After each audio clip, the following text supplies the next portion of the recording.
Atomic স্ট্রাকচারের উপরে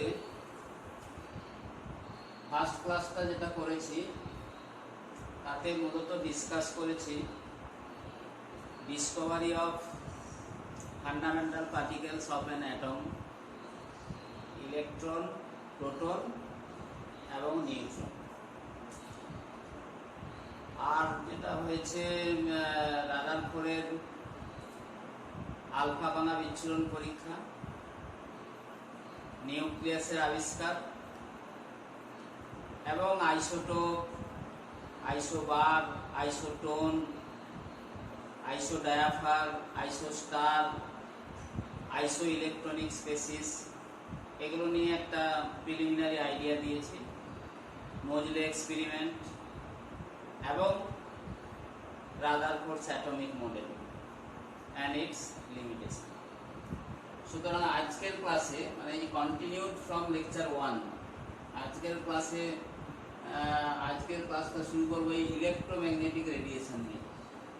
what is electromagnetic radiation, মানে electromagnetic wave theory and its limitation, characteristics of electromagnetic radiation, মানে এই তড়িৎ চুম্বকীয় বিকিরণের যে বৈশিষ্ট্যগুলো আছে, তরঙ্গ দৈর্ঘ্য, তরঙ্গ সংখ্যা, এগুলো নিয়ে ডিসকাস করব ইত্যাদি ইত্যাদি। Black body radiation, photo electric effect, quantum theory of Planck, spectrum, স্পেকট্রামের দুটো ভাগ, emission spectrum and absorption spectrum. তোমাদের মূলত ইমিশন স্পেকট্রামটাই আছে। ইমিশন স্পেকট্রামের আবার দুটো ভাগ আছে, continuous spectrum and line spectrum. আর আজ স্টার্ট করব বোরস অ্যাটমিক মডেল।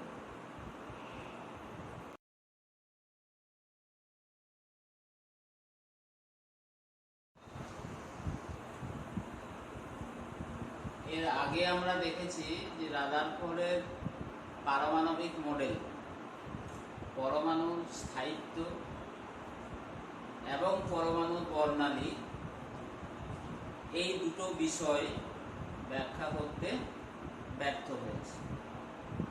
তাই বিজ্ঞানী ম্যাক্সওয়েল তড়িৎ চুম্বকীয় তত্ত্বের অবতারণা করেন। তড়িৎ চুম্বকীয় বিকিরণ, তড়িৎ চুম্বকীয় ইলেকট্রোম্যাগনেটিক রেডিয়েশন কি না, ম্যাক্সওয়েল বলেন যে শূন্য মাধ্যমে আলোর গতির সমান গতিসম্পন্ন কোনো অল্টারনেটিং কারেন্ট যখন শক্তি বিকিরণ করে তখন সেই শক্তিকে বলা হচ্ছে তড়িৎ চুম্বকীয় বিকিরণ। বিজ্ঞানী ম্যাক্সওয়েল বলেন যে শূন্য মাধ্যমে আলোর গতির সমান গতিসম্পন্ন উচ্চ কম্পাঙ্কের অল্টারনেটিং কারেন্ট যখন তরঙ্গের আকারে শক্তি বিকিরণ করে সেই তরঙ্গগুলোকে বলা হয় তড়িৎচুম্বকীয় বিকিরণ। এই তড়িৎচুম্বকীয় বিকিরণে সাহায্যে আমরা আলোক রশ্মির কণাঘনমের সঙ্গে সঙ্গে তার তরঙ্গ তত্ত্ব প্রতিষ্ঠা করতে পারি, অর্থাৎ আলোক রশ্মির কণা ধর্ম এবং তরঙ্গ ধর্ম উভয়ই বর্তমান। তো এই তড়িৎচুম্বকীয় বিকিরণের যে স্বীকার্যগুলো ম্যাক্সওয়েল যেগুলো বলেছিলেন, এই তত্ত্ব অনুসারে আলো সর্বদা তড়িৎচুম্বকীয় তরঙ্গ রূপে প্রবাহিত। এই তরঙ্গগুলি দোদুল্যমান তড়িৎ ক্ষেত্র এবং চৌম্বক ক্ষেত্রের সঙ্গে যুক্ত থাকে। এই যে আমি এখানে তরঙ্গের বিস্তারের অভিমুখটা দেখিয়েছি, এক্স অক্ষ বরাবর, এক্স, ওয়াই এবং জেড। এক্স অক্ষ বরাবর এই তরঙ্গের বিস্তারের অভিমুখ। তো এটি তড়িৎ ক্ষেত্র এবং চুম্বক ক্ষেত্র। গ্রিন কালিতে যেটা করা আছে এই যে তড়িৎ ক্ষেত্র জনিত উপাংশ, আর ব্লুতে যেটা করা আছে চৌম্বক ক্ষেত্র জনিত উপাংশ।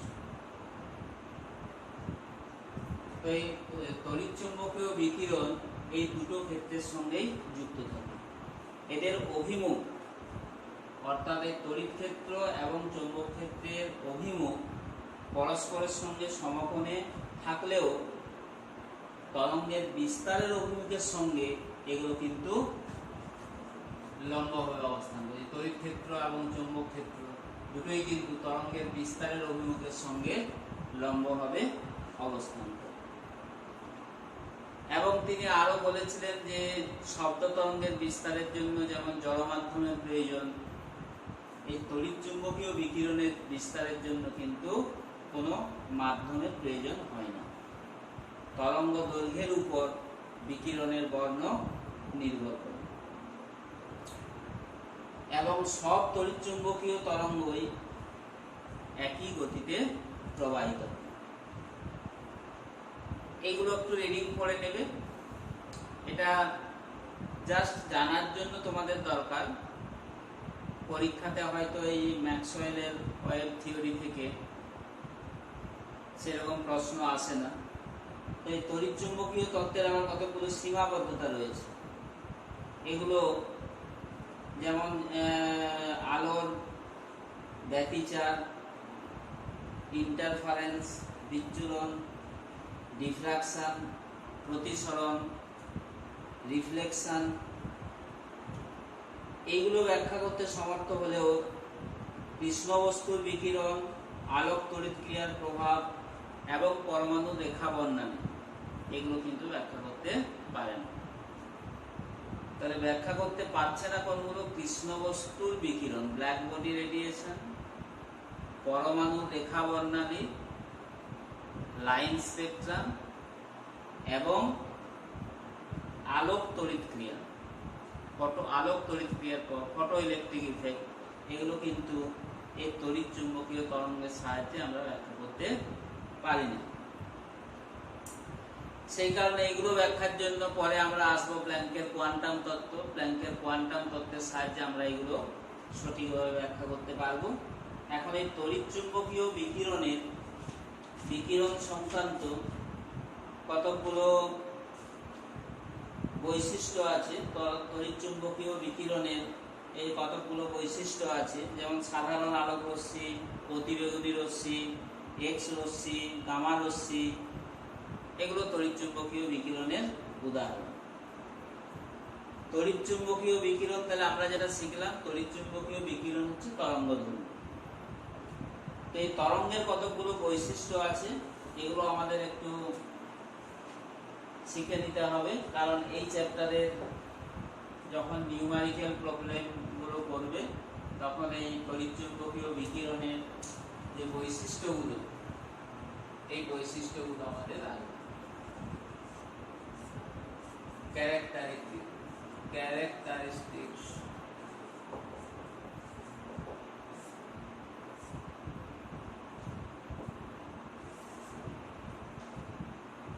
যেমন একটি তরঙ্গ দৈর্ঘ্য,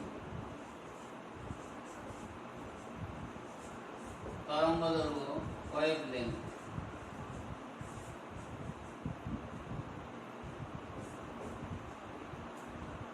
এই জিনিসটা এখন মুছে দিতে পারি।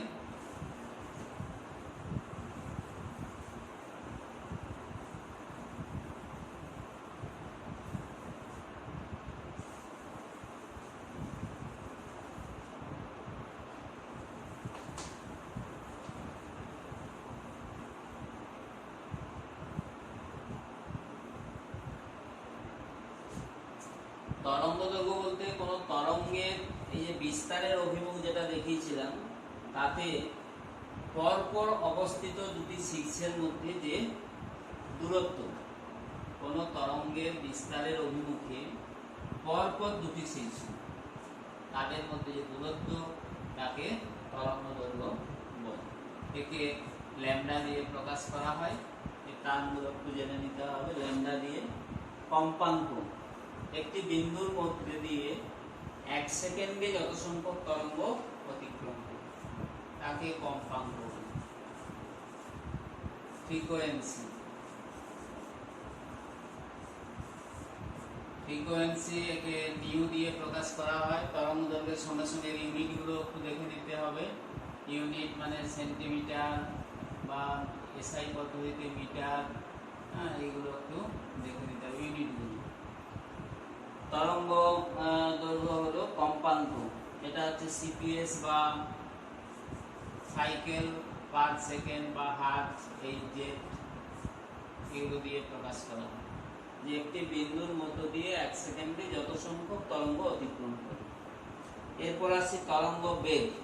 1 সেকেন্ডে কোনো তরঙ্গ যে দূরত্ব অতিক্রম করে, তরঙ্গ বেগ।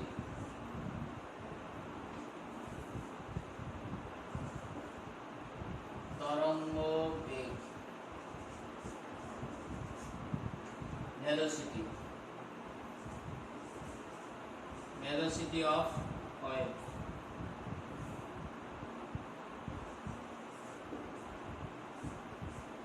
একে সি দ্বারা প্রকাশ করা হয়, সি দ্বারা, এবং এটা হচ্ছে আলোর গতিবেগের সঙ্গে সমান, এবং গতিবেগের ইউনিট সেন্টিমিটার পার সেকেন্ড বা মিটার, এসআই ইউনিটে মিটার পার সেকেন্ড, এগুলো দিয়ে প্রকাশ করা হয়।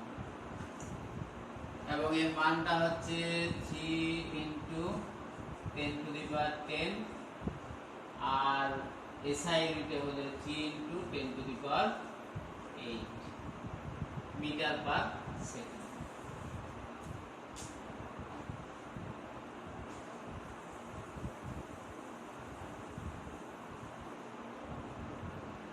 নাম্বার 4 আসছে তরঙ্গ সংখ্যা।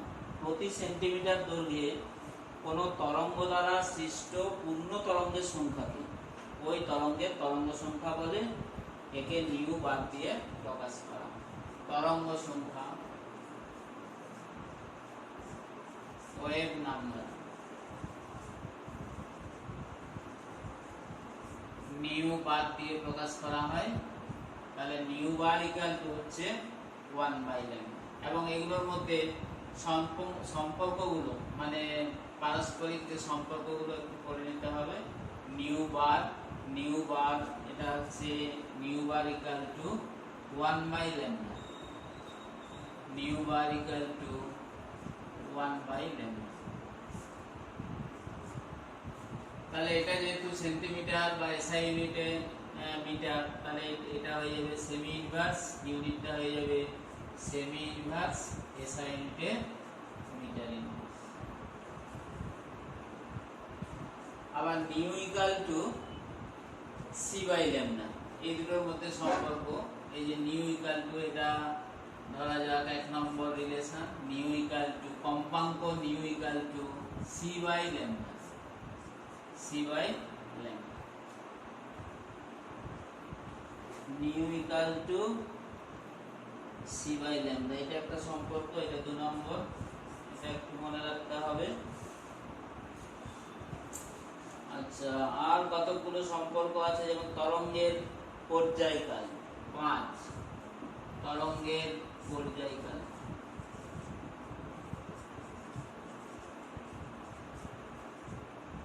তরঙ্গের পর্যায়কালকে ক্যাপিটাল টি দিয়ে প্রকাশ করা হয়। এটা হচ্ছে ফ্রিকোয়েন্সির, এর সঙ্গে সম্পর্ক হচ্ছে টি ইকুয়াল টু 1/μ, 1/μ। তাহলে ফ্রিকোয়েন্সির অনন্য, অর্থাৎ কম্পাঙ্ক, এর ইউনিটটা বলেছি সিপিএস, সাইকেল পার সেকেন্ড, তাহলে এর ইউনিটটা হবে সেকেন্ড পার সাইকেল, এটা হয়ে যাবে সেকেন্ড পার সাইকেল, সেকেন্ড পার সাইকেল, সেকেন্ড পার সাইকেল।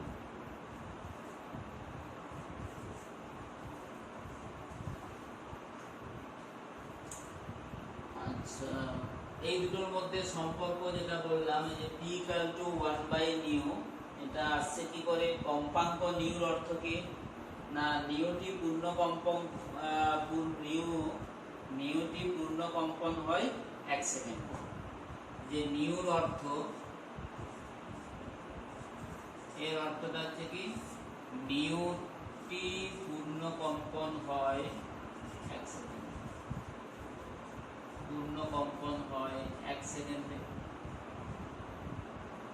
তাহলে একটি পূর্ণ কম্পন হবে কত? 1/নিউ সেকেন্ড, 1/নিউ সেকেন্ড। তাহলে অতএব একটি পূর্ণ কম্পনের যে সময় তাকে আমরা বলছি তরঙ্গের পর্যায়কাল t, অতএব t = 1/নিউ।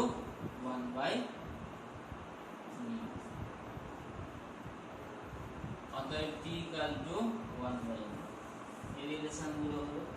তাহলে তড়িৎচুম্বকীয় বিকিরণ,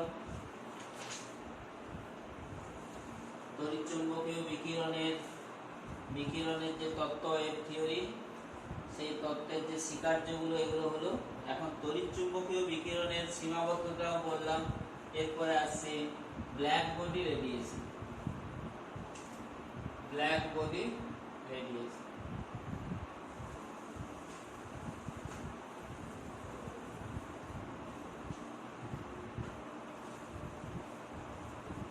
যেটা তড়িৎচুম্বকীয় বিকিরণ তত্ত্বের সাহায্যে ব্যাখ্যা করা যায়।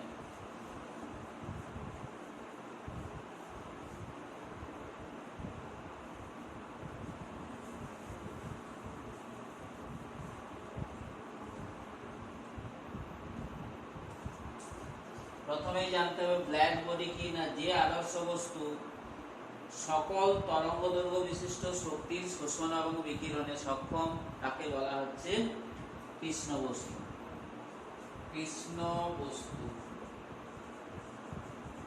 Black body.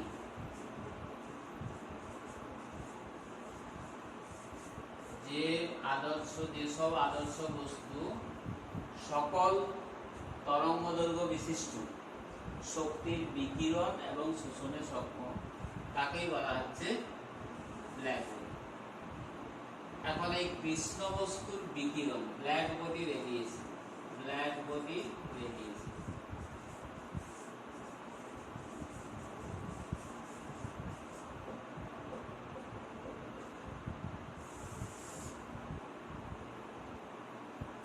এই ব্ল্যাক বডি রেডিয়েশন এর পরে আসবো ফটো ইলেকট্রিক এফেক্ট। এগুলোর জাস্ট একটু ধারণাটা দরকার, তাহলে আমাদের হবে।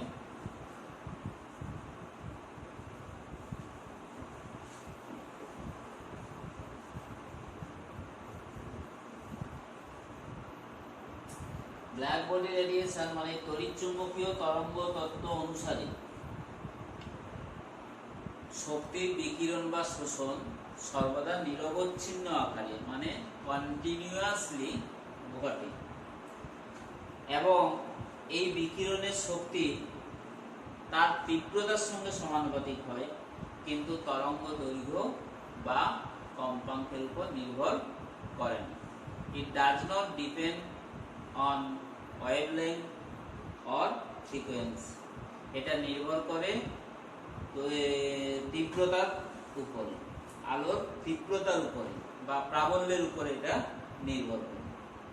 তাই কোনো বস্তুতে, যেমন ধরা যাক একটি লৌহখণ্ডকে যদি উত্তপ্ত করা হয়, প্রথমে দেখা যায় এটি লাল হয়, পরে উষ্ণতা আরো বৃদ্ধি করলে এটা বর্ণ পরিবর্তন করে হলুদ, পরে পরে দেখা যায় সাদা এবং শেষে নীল হয়ে যায়। তাহলে এই যে কোনো কঠিন বস্তুকে উত্তপ্ত করলে তার যে বর্ণ পরিবর্তনের ব্যাখ্যা, এটা কিন্তু এই তড়িৎচুম্বকীয় বিকিরণের সাহায্যে আমরা ব্যাখ্যা করতে পারি না। কারণ এই তড়িৎচুম্বকীয় বিকিরণের শক্তি নির্ভর করে আলোর তীব্রতার উপরে, কম্পাঙ্ক বা তরঙ্গ দৈর্ঘ্যের উপর নির্ভর করে না। তাহলে এখন ক্রমাগত যদি আমরা ওই বস্তুর উষ্ণতা বাড়াতে থাকি, তাহলে ওই বস্তু দ্বারা নির্গত বিকিরণের তীব্রতা পরিবর্তিত হবে, কিন্তু বর্ণের পরিবর্তন ঘটবে না। তাই তড়িৎচুম্বকীয় বিকিরণের সাহায্যে এটা আমরা ব্যাখ্যা করতে পারি না। এরপরে আসবো প্ল্যাঙ্কের কোয়ান্টাম তত্ত্ব। প্ল্যাঙ্কের কোয়ান্টাম তত্ত্বের সাহায্যে আমরা এটা ব্যাখ্যা করব। মানে তড়িৎচুম্বকীয় তরঙ্গ তত্ত্বের যে সীমাবদ্ধতা, মানে এই কৃষ্ণ বস্তু বিকিরণের ব্যাখ্যা, আলোক তড়িৎ ক্রিয়ার প্রভাব, পরমাণু রেখা বর্ণালী, এগুলো ব্যাখ্যা করতে ব্যর্থ হয়েছিল বলেই বিজ্ঞানী প্ল্যাঙ্ক কোয়ান্টাম তত্ত্বের অবতারণা করেছে। এখন আসছে যে আলোক তড়িৎ ক্রিয়া। আলোক তড়িৎ ক্রিয়া, আলোক তড়িৎ photo electric, photo electric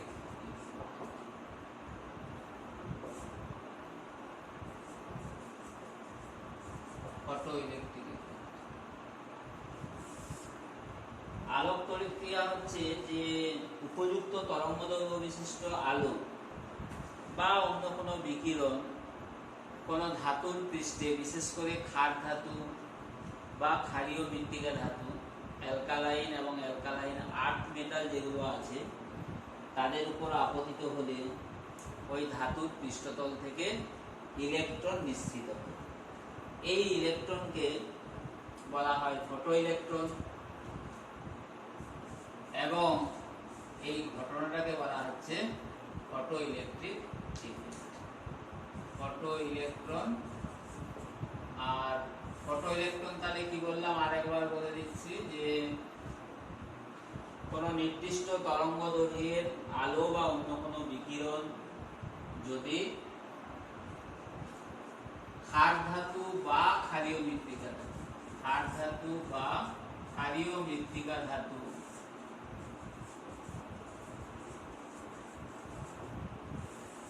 alkali এবং অ্যালকালাইন আর্থ মেটাল যেগুলো, এগুলো হচ্ছে lithium, sodium, potassium, rubidium, caesium, এগুলো হচ্ছে beryllium, magnesium, calcium, strontium, barium, এইগুলোর পৃষ্ঠতলে যদি আপতিত হয় তাহলে এই সমস্ত ধাতুর পৃষ্ঠতল থেকে যে ইলেকট্রন নির্গত হয় তাকে বলা হচ্ছে ফটো ইলেকট্রন এবং this phenomenon is called photo electric effect. এটাও একটু জাস্ট তোমাদের আইডিয়াটা থাকলেই হবে, এর প্রিলিমিনারি কনসেপ্টটা থাকলেই চলবে। এখন এই আলোক তড়িৎ ক্রিয়া সংক্রান্ত কতগুলো গুরুত্বপূর্ণ বিষয় আছে, এগুলো একটু জেনে নিতে হবে। যেমন প্রারম্ভ বা সূচনা কম্পাঙ্ক, থ্রেশহোল্ড ফ্রিকোয়েন্সি। আলোক তড়িৎ ক্রিয়া সম্পর্কিত কতগুলো গুরুত্বপূর্ণ বিষয়। সূচনা কম্পাঙ্ক,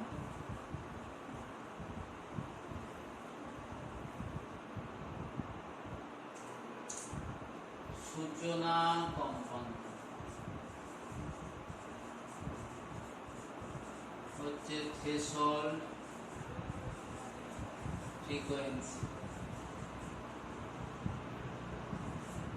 থ্রেশহোল্ড ফ্রিকোয়েন্সি এটা হচ্ছে যে ন্যূনতম কম্পাঙ্কের আলো কোনো ধাতব পৃষ্ঠের উপর আপতিত হলে আলোক তড়িৎ নিঃসরণ শুরু হয়। যে ন্যূনতম কম্পাঙ্কের আলো বা কোনো বিকিরণ ধাতব পৃষ্ঠের উপর পড়লে তড়িৎ নিঃসরণ শুরু হয়, মানে ইলেকট্রন নিঃসরণ শুরু হয়, সেই কম্পাঙ্কই হচ্ছে সূচনা কম্পাঙ্ক। একে নিউ জিরো দ্বারা প্রকাশ করা হয়, নিউ জিরো। কার্য অপেক্ষক, এই সম্পর্কিত টার্মগুলো হচ্ছে 1, 2 কার্য অপেক্ষক, ওয়ার্ক ফাংশন, ওয়ার্ক ফাংশন, কার্য অপেক্ষক। ওয়ার্ক ফাংশন হচ্ছে যে এই যে ধাতব পৃষ্ঠ থেকে যে ইলেকট্রন নিঃসরণের যে ঘটনা, এই ঘটনার জন্য যে সর্বনিম্ন শক্তির প্রয়োজন একে এইচ নিউ জিরো দ্বারা প্রকাশ করা হয়, এটাকে বলা হচ্ছে ওয়ার্ক ফাংশন। এটাকে ডব্লিউ জিরো দ্বারা প্রকাশ করা হয় আর ডব্লিউ জিরো ইকুয়াল টু হচ্ছে এইচ নিউ জিরো। এটা আমরা প্ল্যাঙ্কের কোয়ান্টাম তত্ত্বে শিখবো এইচ নিউ জিরোটা। তাহলে এই হচ্ছে ওয়ার্ক ফাংশন। 3 নম্বর আসছে নিঃসৃত ফটো ইলেকট্রনের সংখ্যা আপতিত আলোক রশ্মির তীব্রতার সঙ্গে সমানুপাতিক। মানে ধাতব পৃষ্ঠ থেকে যে ইলেকট্রন নিঃসৃত হয় সেটা আপতিত আলোক রশ্মির তীব্রতা বা প্রাবল্যের সঙ্গে সমানুপাতিক। ধাতব পৃষ্ঠের একক ক্ষেত্রফলের উপর একক সময়ে আপতিত যে ফোটন সংখ্যা সেটাই হলো আলোর তীব্রতা। এবং এর গতিবেগ, এই নিশ্চিত ফটো ইলেকট্রনগুলোর গতিবেগ এগুলো কম্পাঙ্কের উপর নির্ভর করে। কম্পাঙ্ক বাড়লে নিশ্চিত ইলেকট্রনের গতিশক্তিও বাড়বে। এই যে ফটো ইলেকট্রনের তাহলে গতিবেগটা নির্ভর করবে কম্পাঙ্কের উপর, অর্থাৎ কম্পাঙ্কের সঙ্গে এই ইলেকট্রনগুলোর গতিবেগ সমানুপাতিক এবং এদের গতিশক্তি আলোক রশ্মির তীব্রতার উপর কিন্তু নির্ভর করে না। তাহলে এই ফটো ইলেকট্রিকের যে ব্যাখ্যাটা, ফটো ইলেকট্রিক ইফেক্ট, এর ব্যাখ্যাও আমরা কিন্তু তড়িৎ চুম্বকীয় বিকিরণ থেকে দিতে পারছি। সেই কারণে বিজ্ঞানী ম্যাক্স কোয়ান্টাম তত্ত্বের প্রবর্তন করেন। এই কোয়ান্টাম তত্ত্ব, এটা থেকে আমরা এরপরে বোরস মডেলটা আসবো।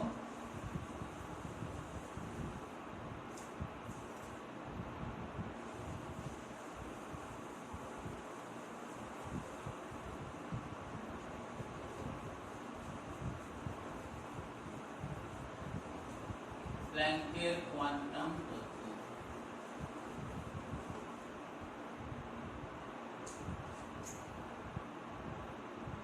প্ল্যাঙ্কের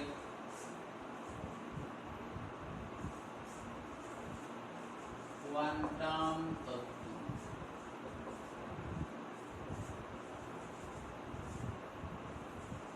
এই চ্যাপ্টারে এটা খুব important. Planks quantum theory, quantum theory of Planck।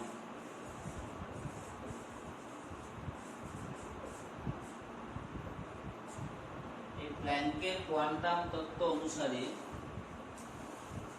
কোন বস্তু দ্বারা কণা আকারে শক্তির বিকিরণ বা শোষণ ঘটে, কিন্তু যখন এই বিকিরণ বা শোষণ কোন স্থানের মধ্য দিয়ে ঘটে তখন সেটা কিন্তু তরঙ্গের আকারে বিস্তার লাভ। তাহলে কোনো বস্তু দ্বারা কণা আকারে শক্তির শোষণ বা বিকিরণ ঘটে, কখনো এটা কিন্তু নিরবচ্ছিন্নভাবে ঘটে না, সবসময় বিচ্ছিন্ন আকারে সংঘটিত হয়। এবং মানে কোনো বস্তু থেকে যে নির্গত,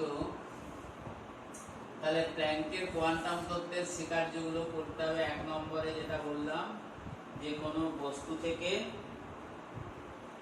শক্তির বিকিরণ বা শোষণ সর্বদা, বস্তু থেকে শক্তির বিকিরণ বা শোষণ সর্বদা কণা আকারে সংঘটিত হয়। বস্তু থেকে শক্তির বিকিরণ বা শোষণ, এখান থেকে যে শক্তিটা বিকিরিত হয় সেটা সবসময় বিচ্ছিন্ন আকারে সংঘটিত, বিচ্ছিন্ন আকারে। এর অর্থই হচ্ছে কণা আকারে, কণা আকারে সংঘটিত, নিরবচ্ছিন্ন ভাবে কিন্তু ঘটে না। এবং সবসময় এই বিকিরিত শক্তি নির্দিষ্ট স্বল্প পরিমাণ শক্তির পূর্ণ সংখ্যার গুণিতকে ঘটবে। এই নির্দিষ্ট স্বল্প পরিমাণ শক্তি হচ্ছে কোয়ান্টাম। নির্দিষ্ট স্বল্প পরিমাণ শক্তি যার গুণিতকে কোন বস্তু থেকে শক্তি বিকিরিত হয়, সেই নির্দিষ্ট পরিমাণ শক্তি, নির্দিষ্ট স্বল্প পরিমাণ শক্তি হলো কোয়ান্টাম। এটাকেই বলছি আমরা কোয়ান্টাম। অর্থাৎ কোয়ান্টাম হচ্ছে ক্ষুদ্র পরিমাণ শক্তি, মানে শক্তির ক্ষুদ্রতম একক, যার পূর্ণ সংখ্যার গুণিতকে কোন বস্তু কর্তৃক শক্তির শোষণ বা বিকিরণ সর্বদা বিচ্ছিন্ন আকারে ঘটে, কখনোই কিন্তু নিরবচ্ছিন্ন আকারে ঘটে।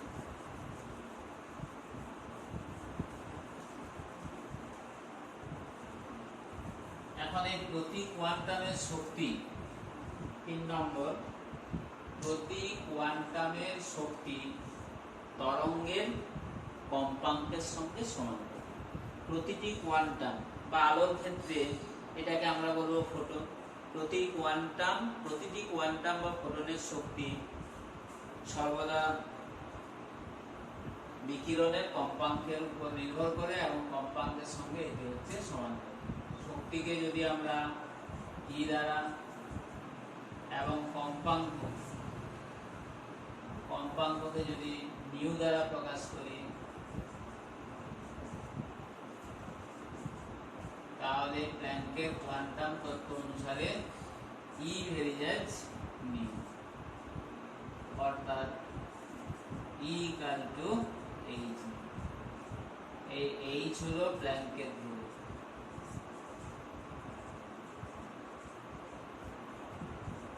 এই প্ল্যাঙ্কের ধ্রুবকের মানটা আমাদের সবসময় লাগে অঙ্ক করার জন্য, তাই এটা মনে রাখতে হবে। সিজিএস সিস্টেমে H equal to 6.626 into 10 to the power minus 27 arc second. SI unit 6.626 into 10 to the power minus 34 joules. তাহলে প্ল্যাঙ্কের কোয়ান্টাম তত্ত্বের সমীকরণটা আমাদের এটা মনে রাখতে হবে। E সমান H। E হলো প্রতি কোয়ান্টামের শক্তি, নিউ হচ্ছে বিকিরণের কম্পাঙ্ক, H হলো প্ল্যাঙ্কের ধ্রুবক।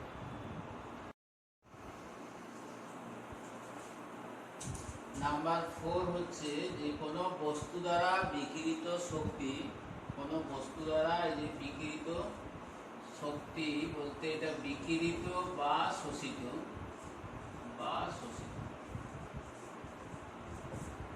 কি বললাম, এটা সর্বদা বিচ্ছিন্ন আকারে ঘটে, কখনোই নিরবচ্ছিন্ন আকারে ঘটে না। এবং এই বিকিরিত বা শোষিত শক্তি সর্বদা কি হবে, একটি নির্দিষ্ট স্বল্প পরিমাণ শক্তির পূর্ণ সংখ্যা গুণিত করা। তার মানে এটা কখনো ই ইকুয়াল টু মানে 1 ইন্টু এইচ নিউ বা 2h নিউ বা 3h নিউ এরকম হবে, কিন্তু কখনোই 0.5h নিউ বা মানে এরকম ভগ্নাংশ হবে না। সর্বদাই বিকিরিত বা শোষিত শক্তির পরিমাণটা h নিউ 2h নিউ মানে পূর্ণ সংখ্যার গুণিততা হবে। এর অর্থ হচ্ছে এটি। এখন একটি ফোটনের শক্তিকে আমরা বলছি যে এক কোয়ান্টাম, এই যে এক কোয়ান্টাম হচ্ছে একটি ফোটনের শক্তিকে বলা হচ্ছে এক কোয়ান্টাম। একটি ফোটনের শক্তি মানে এক কোয়ান্টাম ইকুয়াল টু হলো একটি ফোটনের শক্তি। ফোটনটা কি না, আলোক রশ্মির ক্ষেত্রে এই নির্দিষ্ট পরিমাণ স্বল্প শক্তিটাকে বলা হচ্ছে আলোক রশ্মির ক্ষেত্রে কোয়ান্টামটাই হচ্ছে একটি ফোটনের শক্তি। তাহলে এক মোল ফোটনের শক্তিকে বলা হচ্ছে এক আইনস্টাইন ইকুয়াল টু এক মোল ফোটনের শক্তি, এক মোল ফোটনের শক্তি। তার মানে হবে অ্যাভোগাড্রো সংখ্যা কি NaH। এটা Na হচ্ছে অ্যাভোগাড্রো সংখ্যা, মানে 6.023 into 10 to the power 23।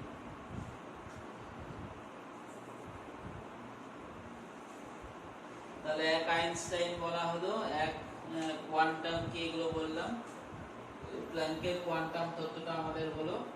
এরপরে এই প্ল্যাঙ্কের কোয়ান্টাম তত্ত্বের সাহায্যে আমরা কিন্তু সুন্দরভাবে এই যে black body radiation, photo electric effect এগুলোর ব্যাখ্যা কিন্তু দিতে পারবো। একটু আগে যে ব্ল্যাক বডি রেডিয়েশন যেটা বলছিলাম, যে ধরা যাক একটি লৌহখণ্ডকে,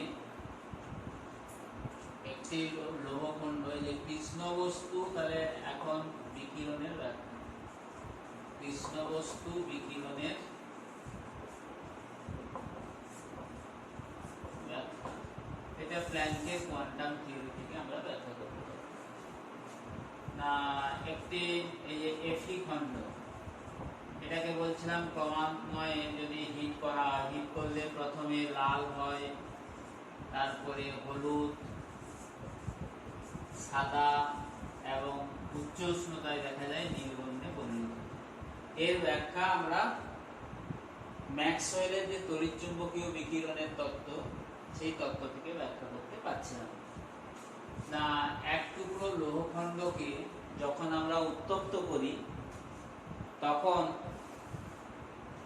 এই বস্তু থেকে উপযুক্ত কম্পাঙ্ক বিশিষ্ট বিকিরণ নির্গত হবে। যত তাপ প্রয়োগ করতে থাকবো, এর উপরে যত তাপ প্রয়োগ করব, ততই কি হবে, এটা অধিক পরিমাণ শক্তি শোষণ করবে এবং এর কম্পাঙ্ক কি হবে, বাড়তে থাকবে। এটাকে উত্তপ্ত করলে যত উষ্ণতা বাড়ানো হয় তত অধিক পরিমাণ শক্তি শোষণ করে এবং তদনুসারে এর কম্পাঙ্কও বাড়তে থাকে। কেন আমরা কি বললাম, ই ভেরিজাজ, এই যে ই ভেরিজাজ নিউ, ই ভেরিজাজ নিউ, কম্পাঙ্ক বৃদ্ধি পাবে। তড়িৎচুম্বকীয় তত্ত্ব অনুসারে এটাকে ব্যাখ্যা করতে পারছিলাম না কেন না, তড়িৎচুম্বকীয় তত্ত্বে যেটা বলা হচ্ছিল সেখানে এর গতিশক্তি এগুলো হচ্ছে তীব্রতার উপর নির্ভর করে। কোনো বস্তুতে তাপ প্রয়োগ করে উষ্ণতা বাড়াতে থাকলে ওই বস্তু দ্বারা নির্গত যে বিকিরণ, এর তীব্রতা পরিবর্তিত হয়, মানে তীব্রতার উপর নির্ভর করে, কিন্তু তরঙ্গ দৈর্ঘ্য বা কম্পাঙ্কের উপর নির্ভর করে। তাই বর্ণ পরিবর্তনটা ব্যাখ্যা করতে পারছিলাম। কিন্তু এখানে বস্তুটিকে ক্রমান্বয়ে উত্তপ্ত করতে থাকলে কম্পাঙ্ক বৃদ্ধি পাবে, সেটা অধিক পরিমাণ শক্তি শোষণ করবে এবং কম্পাঙ্কও বৃদ্ধি পাবে। তাই প্রথমের দিকে লৌহখণ্ডটি লাল বর্ণে পরিণত হয়। কেন না, লাল বর্ণে কম্পাঙ্ক কম। কম্পাঙ্ককে আমরা কি দিয়ে প্রকাশ করছি, নিউ। এর নিউটা কম কিন্তু ল্যামডাটা বেশি, ল্যামডা বেশি। লাল বর্ণের তরঙ্গ দৈর্ঘ্য সব থেকে বেশি। এরপরে আবার যখন হিট করব আমরা, এই যে উষ্ণতা যদি বাড়াতে থাকি তাহলে কি হবে, পরে হলুদ হবে, মানে কম্পাঙ্ক ধীরে ধীরে বাড়তে থাকবে এবং শেষ পর্যন্ত নীল বর্ণে পরিণত হবে, কারণ এই নীল বর্ণের কম্পাঙ্ক খুব বেশি। তাহলে এই কৃষ্ণ বস্তু বিকিরণের ব্যাখ্যাটা দেওয়া গেল। এখন আসছি আলোক তড়িৎ ক্রিয়ার ব্যাখ্যা। আলোক তড়িৎ ক্রিয়ার ব্যাখ্যা।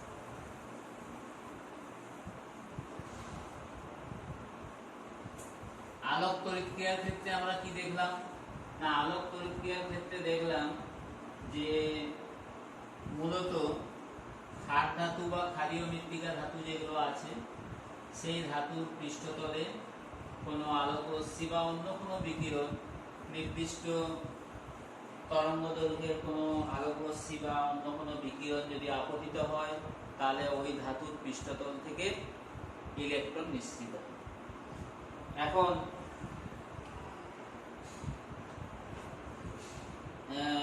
কোনো ফোটন কোনো ধাতুর পৃষ্ঠতলে নির্দিষ্ট কম্পাঙ্কের আলোক রশ্মি আপতিত হলে সংশ্লিষ্ট ফোটনের সঙ্গে ধাতু মধ্যস্থ ইলেকট্রনের কি হবে, সংঘর্ষ হবে। ফলে একটি ফোটন, তার যে শক্তি, কত, একটি ফোটনের শক্তি হচ্ছে এইচ নিউ। এই এইচ নিউ পরিমাণ শক্তি সেটা ধাতুর পৃষ্ঠতলে যে ইলেকট্রন আছে তাকে প্রদান করবে, অর্থাৎ ওই ইলেকট্রনটি তোমার নির্গত হবে ধাতুর পৃষ্ঠতল থেকে। এটাকেই আমরা বলছি ফটো ইলেকট্রন। এখন কার্য অপেক্ষক বলেছিলাম একটু আগে, ধাতুর পৃষ্ঠতল থেকে প্রতিটি ইলেকট্রনের নিঃসরণের যে ঘটনা তাকে বলা হচ্ছে ওয়ার্ক ফাংশন। ওয়ার্ক ফাংশনকে আমরা কি W0 দিয়ে প্রকাশ করেছিলাম, W0 = h, মানে একটি ফোটন, এটা হচ্ছে আলোক তড়িৎ ক্রিয়ার ব্যাখ্যা। আলোক তড়িৎ ক্রিয়ার ব্যাখ্যা। আলোক তড়িৎ ক্রিয়া, explanation of photo electric effect. মানে একটি ফোটনের যে শক্তি, একটি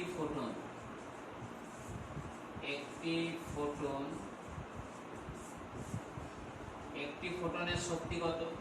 h নিউ। একটি ফোটনের শক্তি h নিউ। এই h নিউ পরিমাণ শক্তি, মানে ধাতুর পৃষ্ঠতলে যে পরিমাণ নির্দিষ্ট তরঙ্গদৈর্ঘ্যের যে আলোক রশ্মি আপতিত হচ্ছে, আপতিত হলে কি হয়, ওই আলোক রশ্মির একটি ফোটনের যে শক্তি তাকে ওই পৃষ্ঠতলের ওই ইলেকট্রনটিকে প্রদান করে।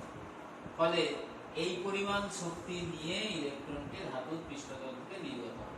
এটাকে আমরা বলছি ওয়ার্ক ফাংশন। অতএব W0 হবে, এবং যে মানে মিনিমাম যে ন্যূনতম কম্পাঙ্কের আলোক রশ্মি আপতিত হলে ইলেকট্রনটি নিশ্চিত হয় তাকে আমরা বলেছি সূচনা কম্পাঙ্ক। তাহলে এই ক্ষেত্রে W0 হবে h নিউ g। এই W0 কি? ওয়ার্ক ফাংশন, কার্য অপেক্ষক। আর মিউ 0 হচ্ছে সূচনা কম্পাঙ্ক, মানে threshold frequency.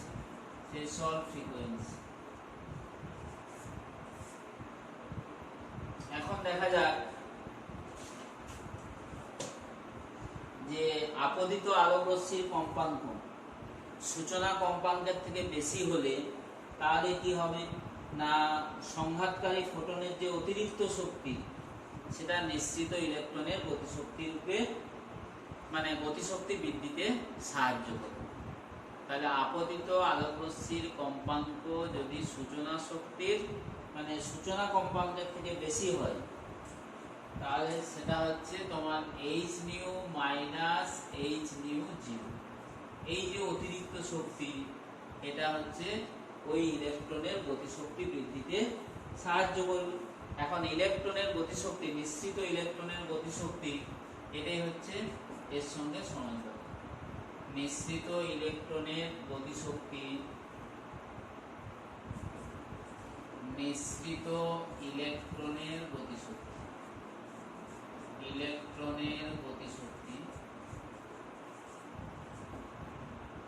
Kinetic energy of emitted electron equal to কত? Half m v square. তাহলে এই সমীকরণটা হলো half m v square equal to h nu minus h nu 0। h nu আমাদের সমীকরণটা হয়ে গেল, অতএব হাফ এম ভি স্কয়ার সমান h nu minus h nu 0। h nu 0 মানে W0, অতএব h নিউ মাইনাস W0। এই অঙ্ক করার জন্য আমাদের লাগবে কাইনেটিক এনার্জি। এটা হচ্ছে kinetic energy of K, kinetic energy of emitted electron, নিশ্চিত ইলেকট্রনের গতিশক্তি। তাহলে এইভাবে ফটো ইলেকট্রিক ইফেক্ট আমরা কোয়ান্টাম তত্ত্বের সাহায্যে ব্যাখ্যা করতে পারছি। এরপরে আসবো স্পেকট্রাম।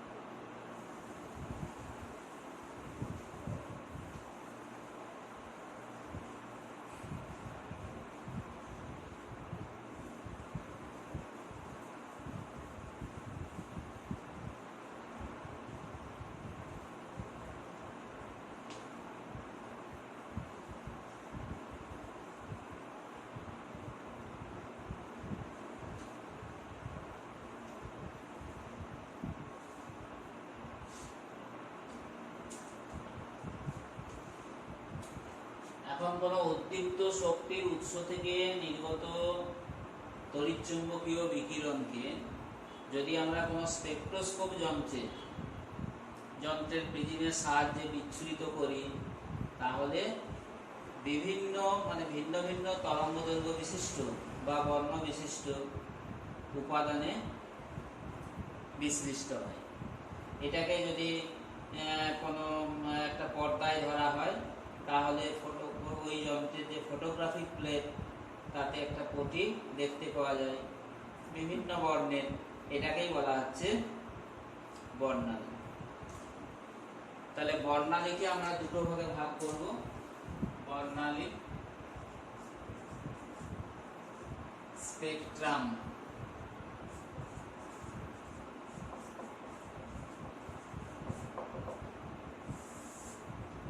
দুটো ভাগে ভাগ করা হয়, এক হচ্ছে ইমিশন স্পেকট্রাম নিঃসরণ বর্ণালী, ইমিশন স্পেকট্রাম,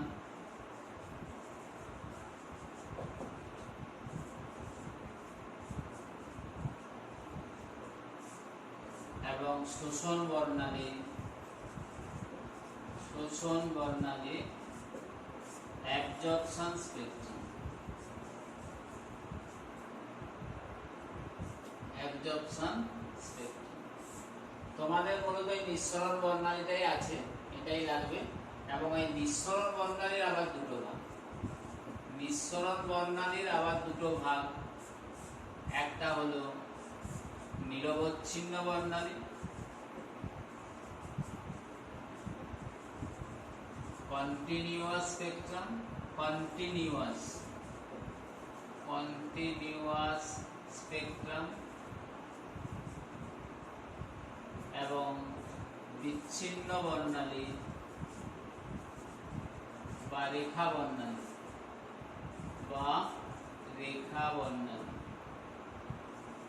লাইন স্পেকট্রাম,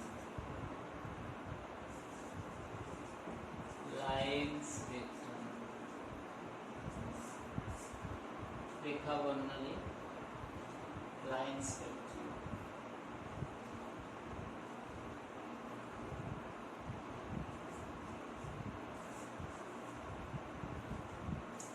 এখন এই নিঃসরণ বর্ণালী ব্যাপারটা একই, যে কোনো উদ্দীপ্ত শক্তির উৎস থেকে, যেমন কোনো সপ্রভ আলোর উৎস, যেমন হচ্ছে কোনো কঠিন তরল বা গ্যাসীয় পদার্থ, এগুলো থেকে যে আলোক রশ্মি বেরোয়, এগুলোকে হিট করলে, কোনো কঠিন তরল বা গ্যাসীয় বস্তুকে উত্তপ্ত করলে সেখান থেকে নির্গত আলোক রশ্মিকে কোনো বর্ণালী বীক্ষণ যন্ত্রে যদি প্রিজমের সাহায্যে আমরা বিশ্লেষণ করি, তাহলে একটা রঙিন পটি দেখতে পাওয়া যায়। তো যখন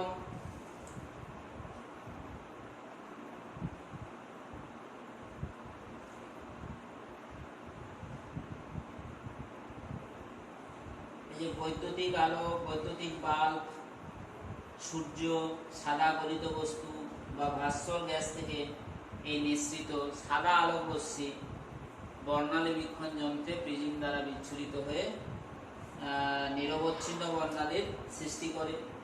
এখানে সব তরঙ্গদৈর্ঘ্যের আলো উপস্থিত থাকে, একটা নির্দিষ্ট সীমার মধ্যে, পাল্লার মধ্যে সব তরঙ্গদৈর্ঘ্যের আলোক রশ্মি এখানে থাকে। এই ধরনের বর্ণালীকে বলা হচ্ছে নিরবচ্ছিন্ন বর্ণালী।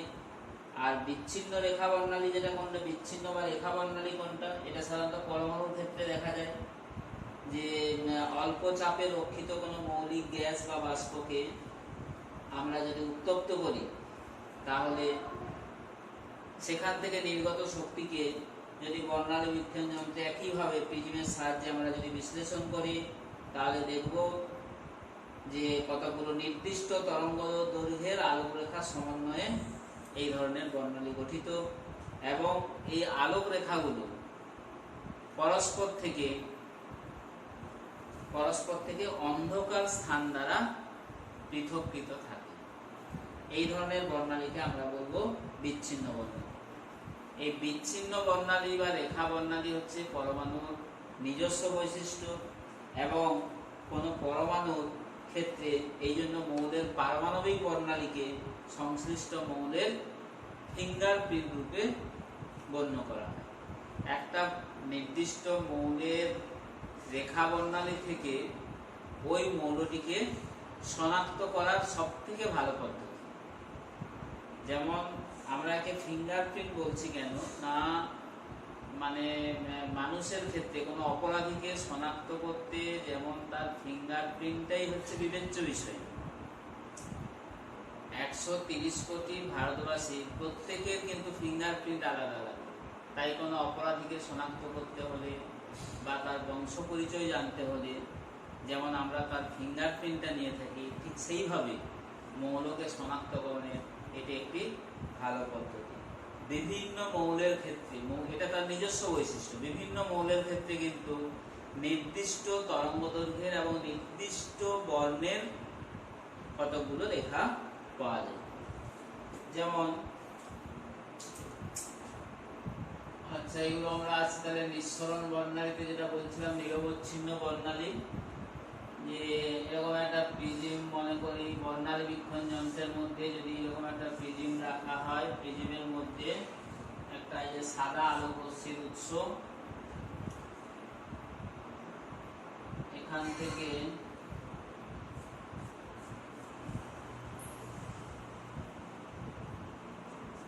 এই প্রিজমের উপর আপতিত হলে এইখানে একটা যদি আমরা পর্দা রাখি তাহলে কি হবে, মানে ফটোগ্রাফিক প্লেট, তাহলে এখান থেকে 7টি বিভিন্ন বর্ণের আলোক রশ্মি নির্গত হবে। 3, 4, 5, 6, 7, যার মধ্যে উপরে থাকবে আমাদের লাল, মানে নিচ থেকে ভিপজিও বা বেনিয়া সহকারে এইভাবে মনে রাখলেই হবে, ভিপজিও। একদম উপরে থাকছে লাল, রেড, আর নিচে থাকছে বেগুনি, ভায়োলেট, ভায়োলেট, রেড। এই ভায়োলেট থেকে রেড এইদিকে আমাদের তরঙ্গ দৈর্ঘ্য বাড়তে থাকে, তরঙ্গ দৈর্ঘ্য ক্রমশ বৃদ্ধি পায়। আর তরঙ্গ দৈর্ঘ্য বৃদ্ধি পেলে কি হবে, নিউ হ্রাস পাবে। ওই যে একটু আগে যেটা বললাম, লাল আলোর কম্পাঙ্ক সব থেকে কম এবং তরঙ্গ দৈর্ঘ্য সব থেকে বেশি। তাহলে এখানে কিন্তু কোনো মানে যে বিভিন্ন প্রত্যেকটি আলোর তরঙ্গ দৈর্ঘ্য আলাদা আলাদা। এটা হচ্ছে ফটোগ্রাফিক প্লেট, ফটোগ্রাফিক প্লেট অর্থাৎ কোন সপ্রভ বস্তু থেকে, মানে যেমন সূর্যের আলো, বৈদ্যুতিক বাল্ব থেকে নির্গত আলো, এগুলোকে যদি মানে বর্ণালী বীক্ষণ যন্ত্রে এরকম কোনো প্রিজমের সাহায্যে বিশ্লেষণ করি, তাহলে ফটোগ্রাফিক প্লেটে এই যে একটা পটি দেখতে, রঙিন পটি দেখতে পাওয়া যায়, এটাকেই বলা হচ্ছে নিরবচ্ছিন্ন বর্ণালী। এটা হচ্ছে আমাদের নিরবচ্ছিন্ন বর্ণালী, কন্টিনিউয়াস স্পেকট্রাম,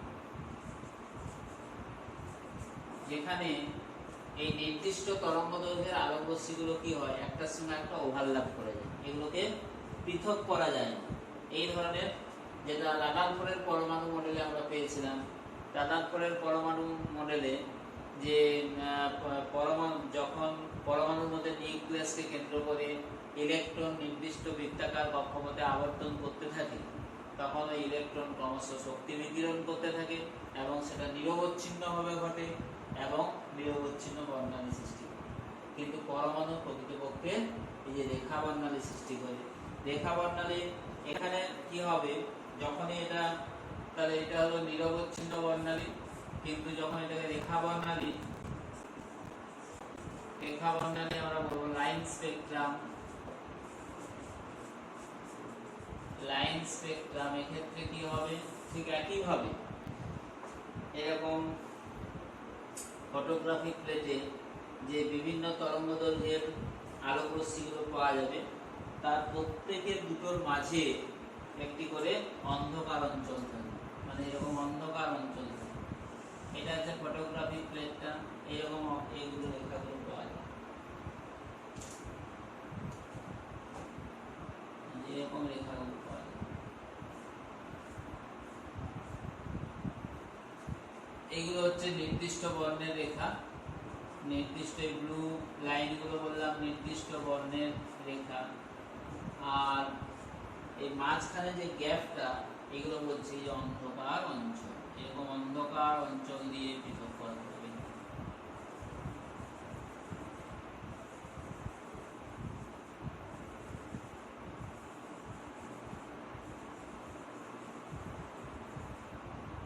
এগুলো হচ্ছে অন্ধকার অঞ্চল। অন্ধকার অঞ্চল অর্থাৎ প্রত্যেকটি বর্ণের রেখাকে আমরা কি হচ্ছে স্পষ্ট দেখতে পাবো। এটাই হচ্ছে লাইন সেট, মানে যে বর্ণালী কতগুলো নির্দিষ্ট তরঙ্গদৈর্ঘ্যের আলোক রেখা সমন্বয়ে গঠিত এবং এই আলোক রেখাগুলি পরস্পর থেকে অন্ধকার অঞ্চল দিয়ে পৃথক করা থাকে, তাকে বলা হচ্ছে রেখা বর্ণালী। এবং পরমাণুর এটা নিজস্ব বৈশিষ্ট্য, তাই কোনো মৌলকে শনাক্ত করার জন্য এটা সংশ্লিষ্ট মৌলের ফিঙ্গারপ্রিন্ট রূপে গণ্য করা হয়। ফিঙ্গারপ্রিন্ট, এটা হচ্ছে মৌলের নিজস্ব বৈশিষ্ট্য, মানে মৌলের পারমাণবিক বর্ণালী হচ্ছে সংশ্লিষ্ট মৌলটির ফিঙ্গারপ্রিন্ট রূপে গণ্য করা। যেমন বলছিলাম যে মানে কোনো মৌলকে শনাক্ত করার জন্য এটা হচ্ছে সব থেকে ভালো পদ্ধতি। যেমন এই সোডিয়ামের ক্ষেত্রে সোডিয়াম বাষ্পের থেকে নির্গত আলোক রশ্মিকে, নির্গত বিকিরণকে যদি আমরা এইভাবে বর্ণালী বীক্ষণ যন্ত্রে বিশ্লেষণ করি, তাহলে সোডিয়াম বাষ্প থেকে এরকম দুটি হলুদ বর্ণের রেখা পাওয়া যায়। দুটি হলুদ বর্ণের রেখা পাওয়া যায়, এরকম এখানে দুটি হলুদ বর্ণের রেখা পাওয়া যায়। দুটি হলুদ বর্ণের রেখা পাওয়া যায়, হলুদ বর্ণের রেখা, অর্থাৎ আমরা বুঝতে পারবো এটা হচ্ছে মৌলটি হচ্ছে সোডিয়াম। এবার আচ্ছা, আর আসছে আমাদের এই যে অ্যাবজর্পশন স্পেকট্রাম, এটাও একটু রিডিং করে নিলেই হবে, এটা তোমাদের ঠিক লাগে না। এটা হচ্ছে যে ঠিক একইভাবে যে কোনো উদ্দীপ্ত বস্তু থেকে বা ভাস্বর বস্তু থেকে নিঃসৃত সাদা আলোক রশ্মিকে আমরা কোনো তরল বা গ্যাসীয় পদার্থের মধ্য দিয়ে যদি অতিক্রম করাই, তাহলে ওই রশ্মির কোনো কোনো অংশ শোষিত হয়ে যায় এবং যে নির্গত রশ্মি সেটাকে যদি বর্ণালী বীক্ষণ যন্ত্রের সাহায্যে ঠিক একইভাবে আমরা বিশ্লেষণ করি, তাহলে যে বর্ণালী পাওয়া যাবে তাতে কিন্তু শোষিত বর্ণালীগুলো অনুপস্থিত থাকবে। এটাই হচ্ছে শোষণ বর্ণালী।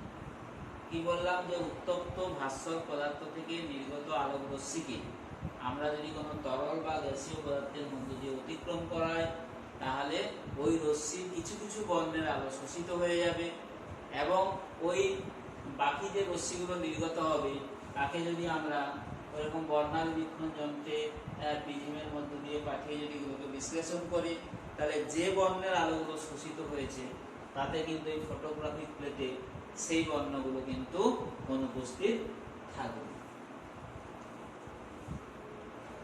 এই ধরনের বর্ণালীতেও আলোকিত পটভূমির উপর কিছু সংখ্যক কালো রেখা বা পটি দেখতে পাওয়া যায়।